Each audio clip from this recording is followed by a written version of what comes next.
So I woke up this morning, as I'm sure many of you did, to one of the craziest, perhaps the craziest gaming news story ever. For seriously like 10 minutes after I woke up, there were rumblings, rumors that Microsoft was looking to purchase Activision. And, I saw it and was like, yeah, no way. And seriously, it was like 10 minutes after I woke up and read that, bam, it was official. Microsoft is buying Activision Blizzard, bringing the mega popular franchises like Call of Duty, World of Warcraft, Candy Crush into the house of Xbox. And it's being reported that this deal was done for a cool $70 billion. I think 68.7 was the real number. So I just wanted to give some quick first reactions, thoughts on what may not only be one of the biggest gaming news stories of 2022, but the biggest news story of 2022. We may have peaked pretty early in terms of big announcements in 2022, because I don't see how you get any bigger than this. While myself, I'm not a big acquisition guy. I'll talk about that a little bit more later.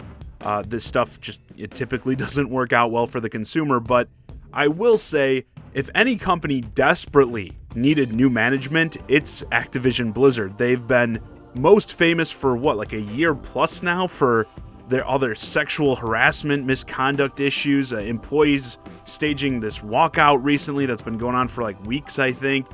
They're a total trash fire right now. So at least in that regard, I feel like this could be a good thing.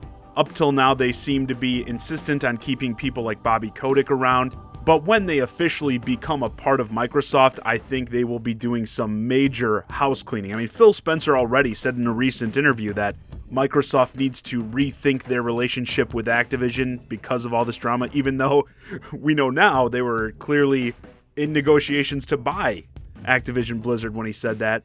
And I'm sure they're not looking to absorb all the drama as well. Like, if this stuff continues after the deal is done, then Microsoft looks bad as a company. So yeah, like I said, I think it's going to be good in that sense. This will obviously be the catalyst for some major reorganizing going on over at Activision Blizzard.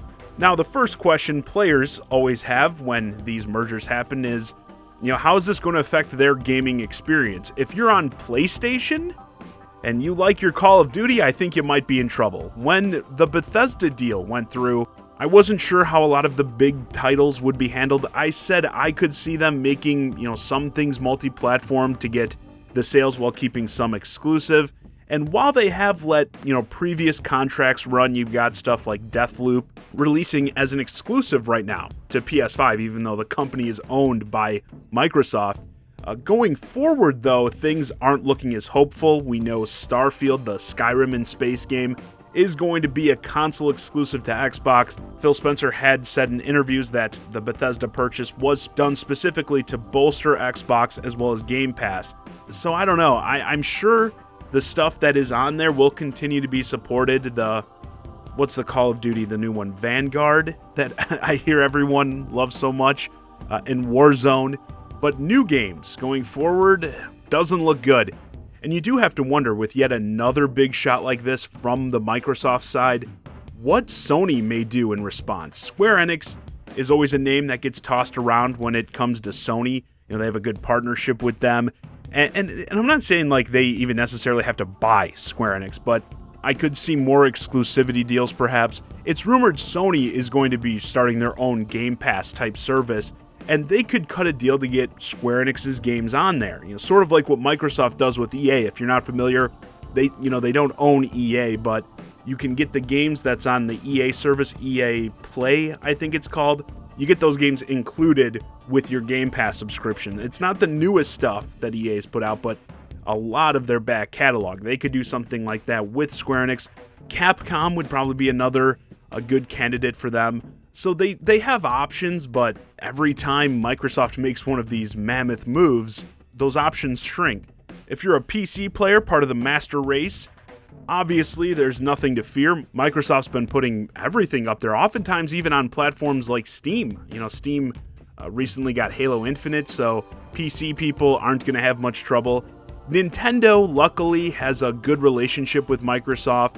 And also, these mostly aren't games you're going to get on a Nintendo console, at least right now anyway.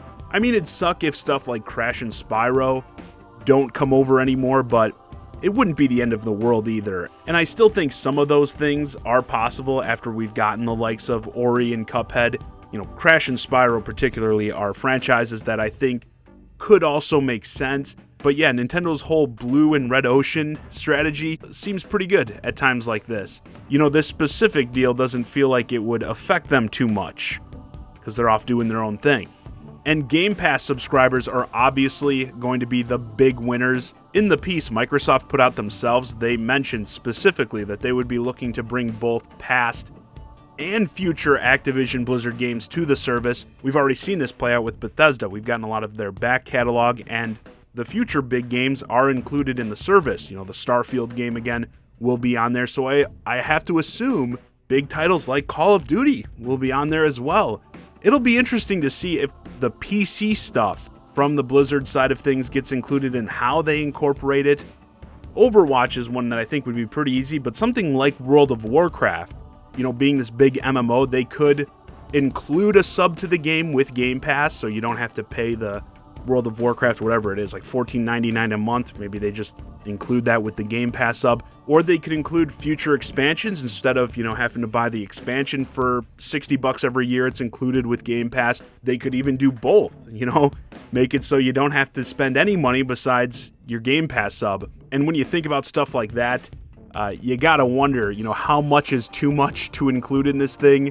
It's gonna get to the point where you have the majority of games releasing on Game Pass before you know it. Something's gonna have to happen. I think a price hike for sure. They've already got a stupid amount of subscribers. I think they said 25 million is what they put in the press release that came out with this announcement. So they're well past the phase of needing to get signups, get people addicted to the service. They're now at the point where they have the subscribers and they can do those more regular price hikes like you see from Netflix. Honestly, if all the Activision stuff is coming too, like all their future games are going to be included with Game Pass, you could double the price at this point of Xbox Game Pass, and the value, I would still argue, is there. It's utterly insane the amount of content is on there. If you're sub to the service, Also, from a specifically game development perspective, while you may wonder how, Microsoft taking over all these development studios could negatively affect things with the actual games, again, I gotta say, I don't think things could get much worse than they've already been under the current management. Particularly on the Blizzard front, things have been extremely bad for years. Blizzard used to be one of my favorite game companies of all time. It was like Nintendo and Blizzard, but they've been sucking real bad pretty much since Overwatch released. Overwatch was certainly huge when it came out, but it's died off a lot in terms of its popularity. World of Warcraft has been hemorrhaging players for so long. And you've got big upcoming games like Overwatch 2 and Diablo 4 seeming like they're kind of in development hell with a lot of the big names regularly leaving. Like I said, going back to the Activision side of things, from what I hear about Call of Duty, people aren't very keen on that Vanguard, so it feels like also from the development side of things, it can't get much worse. And I even think of a studio like Toys for Bob that did Crash 4, the Spyro remakes. If I was running Microsoft, the first thing I'd do after this whole deal is signed, sealed, and delivered is I'd call up Toys for Bob and say, you're making a Banjo-Kazooie game. So there's certainly good that can come out of this.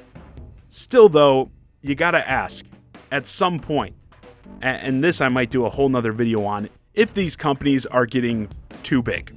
Having such a large amount of the industry under one roof just doesn't seem like a good idea, definitely in the very long term. Like I said, you may see other big players lash out in response, try to pick up some studios before someone else does. It becomes this mad dash for everyone to get these acquisitions. And like I said, that oftentimes leads to mismanagement, worse games, if the developers aren't able to do what they want to do.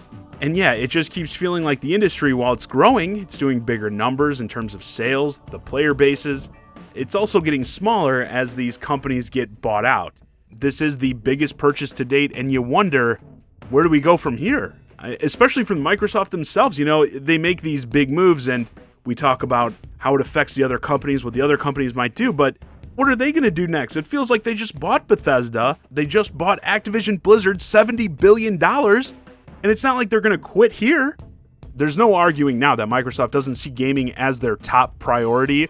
They're obviously a big company that does a lot of things, but you don't toss $7.5 billion followed by another $7D billion at something just for fun. The Xbox brand Game Pass is a huge deal for them. It feels like they're looking to take over the entire industry with moves like this, and will continue to do so. Which, yeah, it might not seem like that big of a deal now. You know, the Xbox fanboys will be cheering in the streets, but, you know, the studio I always go back to with Microsoft is Rare.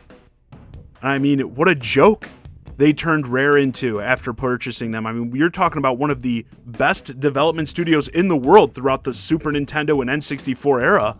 And then they were making Kinect Sports games or whatever the fuck. And I get management is much better now. Phil Spencer seems like a great leader, but that's the kind of stuff that happens when you pull all these companies under one big umbrella. You know, just again, mismanagement. When you think about the long term, it's definitely scary. Anyway, with that, this video's a wrap. Let me know your thoughts about this monster acquisition in the comments. What do you think this means for the future of Microsoft, Xbox, and the industry as a whole? Does seeing all these big purchases make you worried about where we're headed? And if you're not someone who owns an Xbox or Game Pass, does this make you more likely to get on board? As always, I'm the Shy Guy, Johnny Zakari, and thanks for watching.